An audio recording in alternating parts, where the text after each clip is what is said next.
Ado, I love to tell Ado's story. Ado was our very first staff when we started here. Jay had mentored him while he was in Bible school, and he just knew that the Lord was calling him to come work with us. I began speaking with Ajay about the vision to start Akha outreach services in order to reach the Akha people for Christ. So I came to Chiang Rai to help see that vision come to fruition. I poured my efforts into helping start the House of Joy children's home, which already had 3 children in need of a safe place to live. One of those 3 children was my younger sister Ampon. Back then, my family was in a very difficult situation. His father was in prison.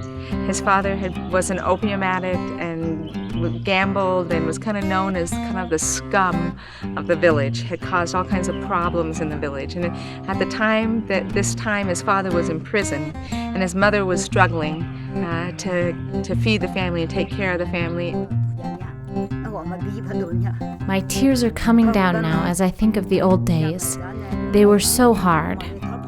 All we could see was the hardships and problems from drugs, sickness, gambling, drinking, and fighting. Ado was concerned about his little sister, so we took in Ampon as one of our very first children here at House of Joy.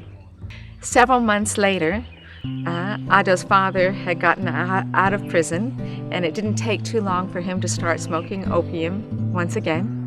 And causing all the same problems that he had caused prior to prison.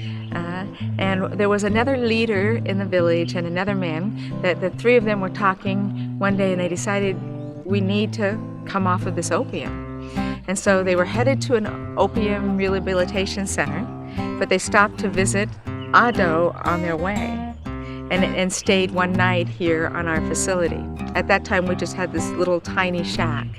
And in the morning, the leader from the village said, "You know, there's something special about here, a real peaceful spirit. Can we just stay here?"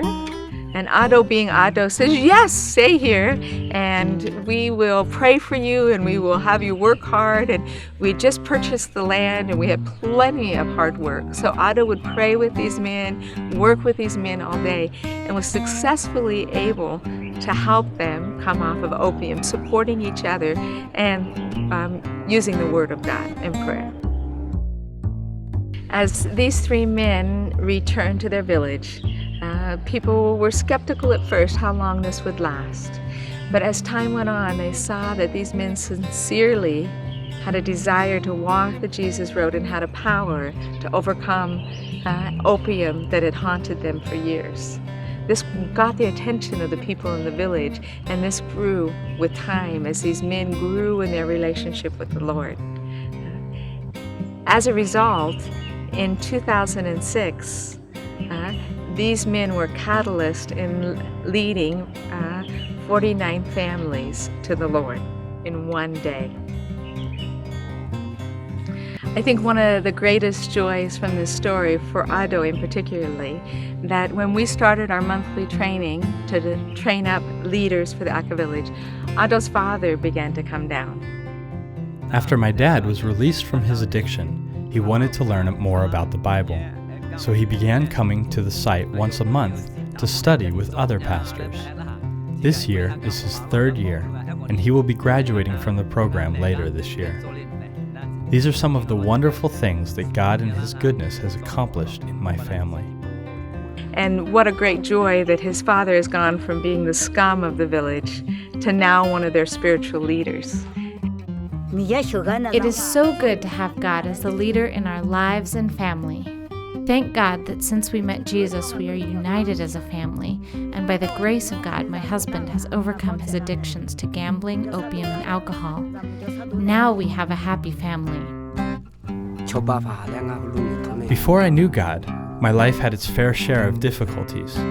I was always worried about my money and business. I was a habitual gambler.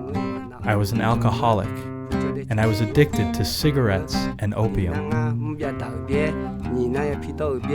But since I've come to put my faith in God, I've been released from these burdens. I am overjoyed that God has rescued me from my past. I have given up all of these things for the good of my family, my friends, and my village through my faith in God. Praise be to God.